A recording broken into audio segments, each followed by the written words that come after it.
hypochondriac Harold got his tootsies wet, and now he's afraid he'll wind up with pneumonia, or at least water on the knees. He's just got to find a dry pair of shoes. But what's the best kind for this problem? Pumps or water moccasins? Oh, my.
Having run fresh out of hilarious one-liners to throw at a giant like, "How's the weather up there?" or, "You're a tall drink of tequila, ain't you?"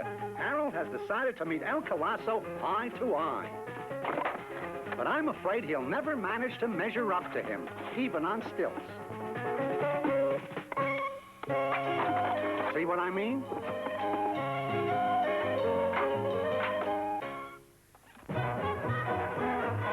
Come on in. We're having a real fun party to celebrate Tammy Tishman's 18th birthday. They call it a surprise party because everyone is surprised how that's possible. She was born 24 years ago. Heck, with a big free 8-course meal at a dance, she can be 45. I'll never tell. People are still in the process of leaving for the party from all parts of town. In an effort to conserve gasoline, this group has arranged for a carpool and a taxi cab. Poor Harold, his car broke down. Fortunately, the streetcar goes right by the Tishman estate.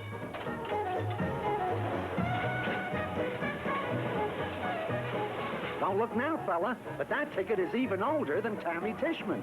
Never mind, you lucked out again. The carpool taxi is just passing by.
That's Tammy's cousin, Pandaleo Tishman, who always does that silly old hula just before they bring out the food.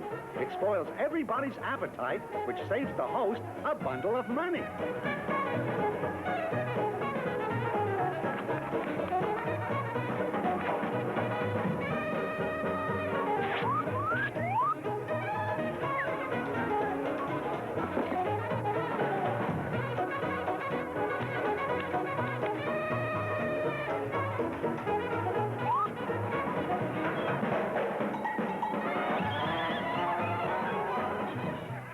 Harold would love to trip the light fantastic with Tammy, but first, he's got to manage a fantastic trip over to her table without being seen by Elfrida Glockenspiel, to whom he promised this dance a little while ago.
Tammy, sweetie baby, would you please tell Harold he needs a couple more lessons on the one-step?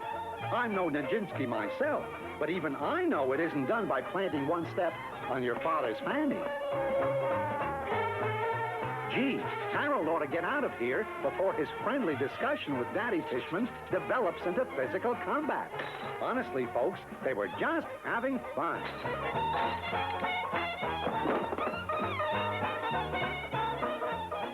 What now? The wacky chef in the kitchen mistakes our boy for a waiter and puts him to work at once. Harold figures he might just as well learn a trade in case his family ever cuts off his weekly allowance.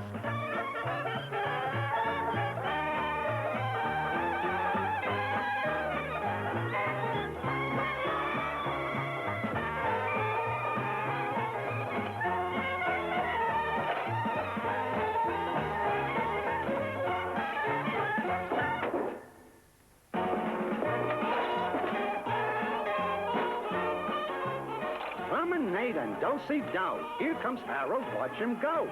Swinging trays with all his might. Dinner is on you tonight.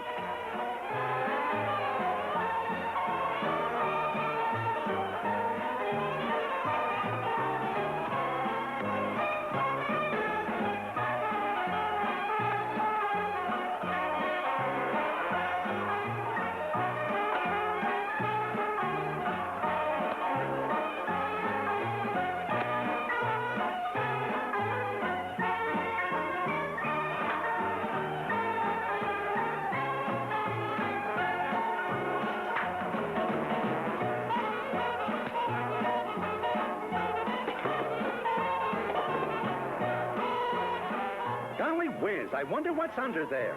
Cherry's Jubilee? Pheasant under glass? No, it's our old friend Harold, who's turned chicken with a side order of pat a la overcoat, a foolproof recipe for getting out of tight situations like this. See you later, crazy waiter. Well, that's our final reel for today. But we've got a whale of a show next time with a great cast. So we'll expect you in the front row to catch stuff like this.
It's eventide, and Daisy Davenport has planned a quiet, stimulating social evening at her parents' modest but paid-for country home.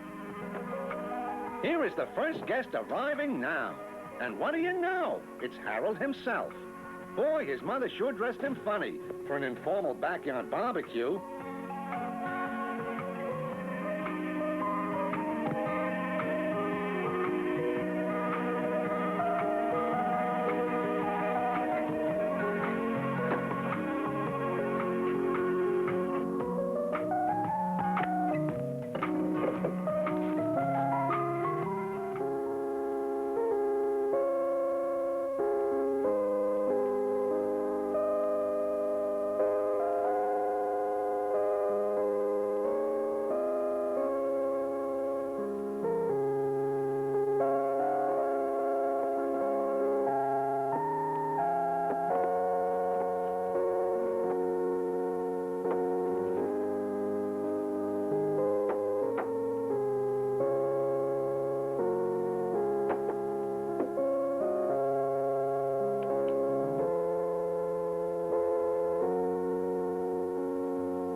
What's happening here?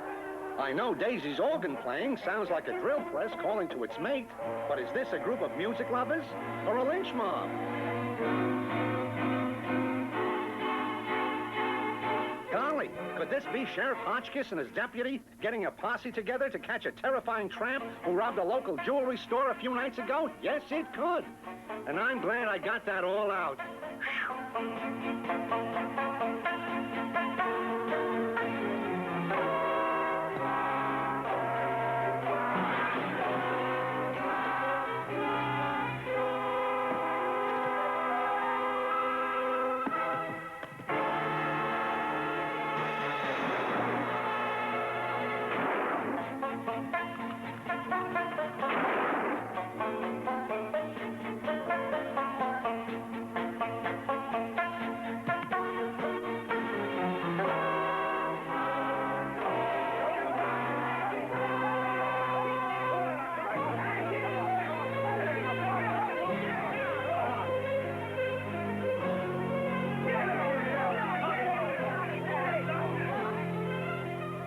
Can we get a few able-bodied men to act as deputies on this dangerous mission?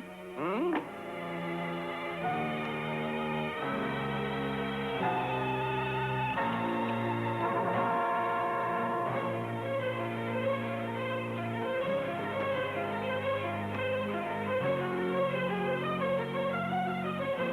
By the time he gets to Harold, the sheriff has run out of badges.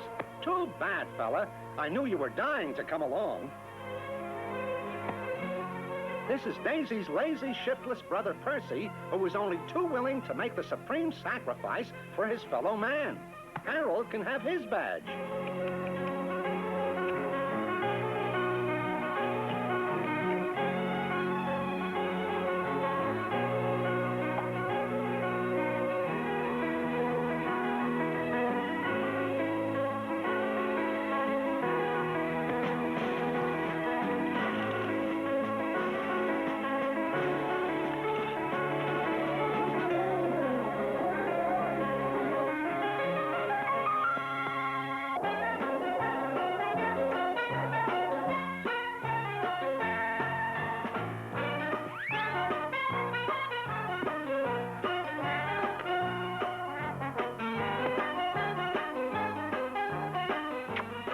What a lucky thing Harold came back for his hat.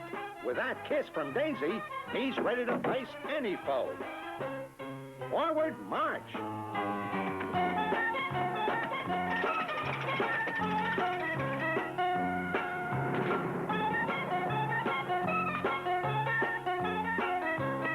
Drunk with power, Harold thinks he's running the whole town at this point. That Daisy must be some kisser.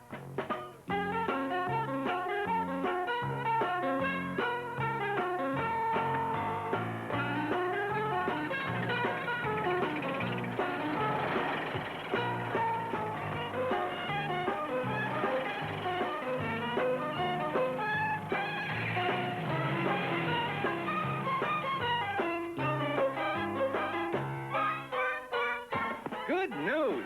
They've cornered the tramp in Miller's barn. Wherever that is.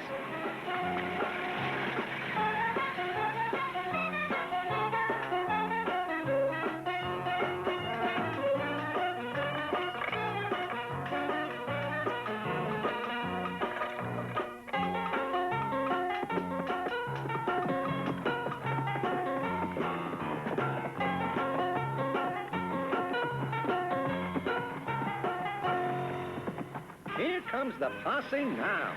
How do you like that? The old posse passing caper. But will it keep Harold from making it to Miller's barn? I should say not.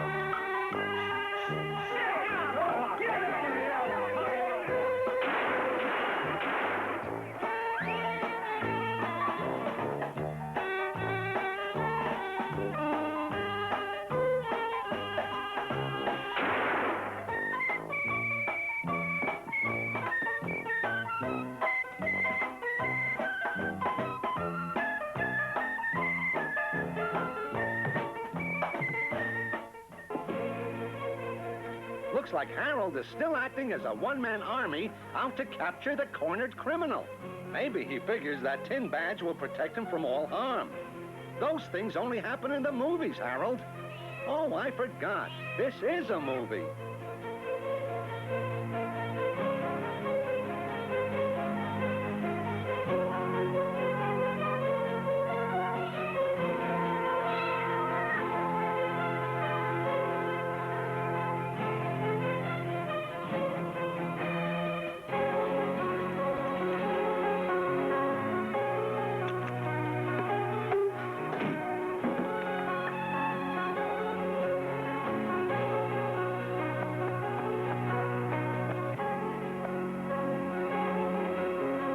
Just listen to him.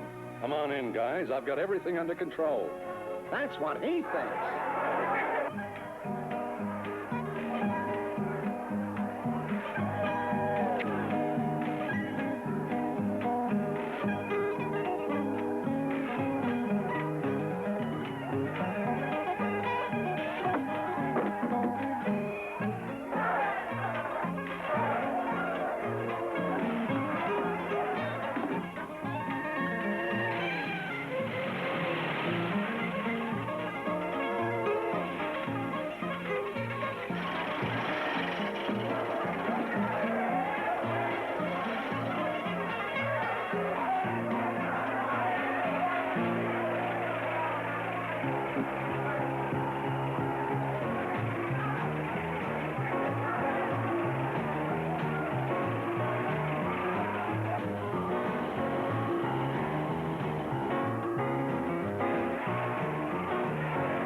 Can you believe Harold's luck catching the crook for a second time?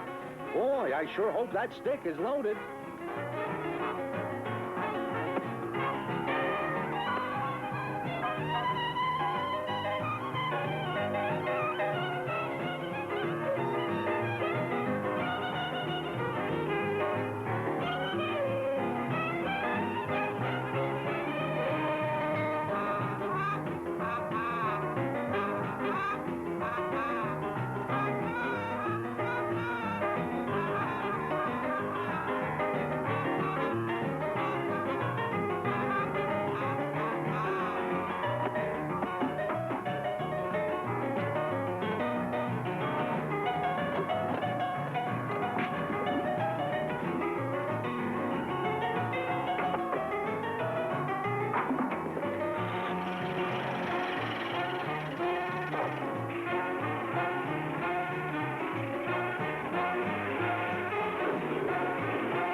The posse is reorganizing. They still have their determination, their courage, and their badges.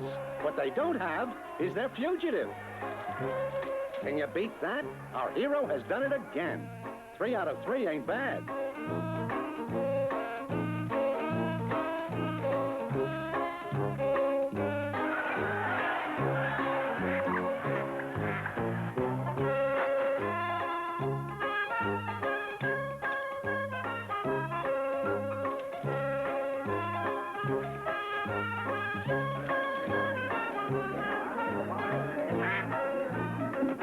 Hooray! Harold's won a $1,000 reward, which happens to be the fine in this town for stealing a baby carriage.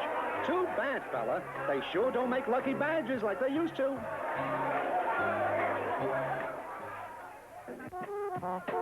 Meet the most popular girl in town, Floribel Flatfoot, whose daddy happens to be the police commissioner. That's what makes her such a bargain. Between kisses, you can get your parking tickets fixed.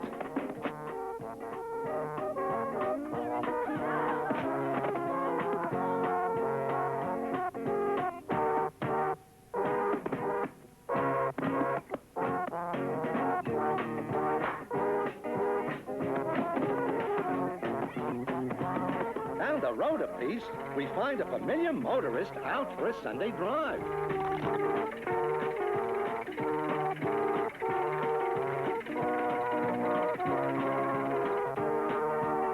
What's this?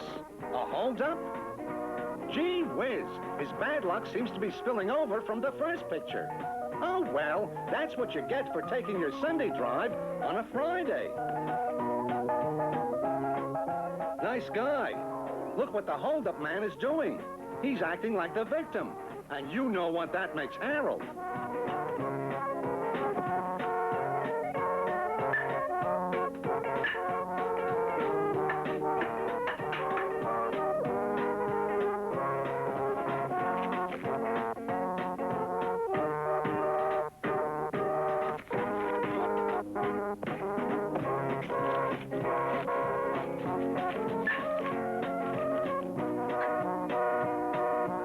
There's Floribel again. You remember, the police commissioner's daughter? That's an important fact in our story. Anyway, she seems to think this new version of police brutality is a definite no-no. Can't let that happen to a member of the force. How about taking a nice little ride downtown, she says. We'll stop by at Daddy's office. Wait till Harold finds out Daddy is the top cop at the Who Scout.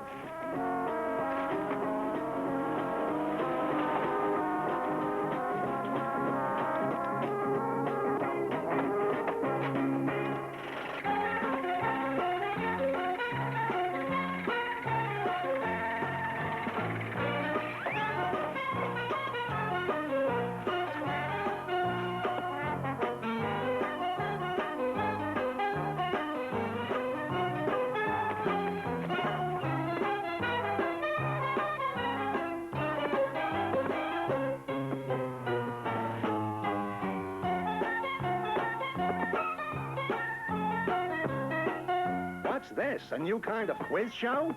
Obviously, Harold has given all the right answers because he's just won first prize. A week's vacation for one. Behind bars.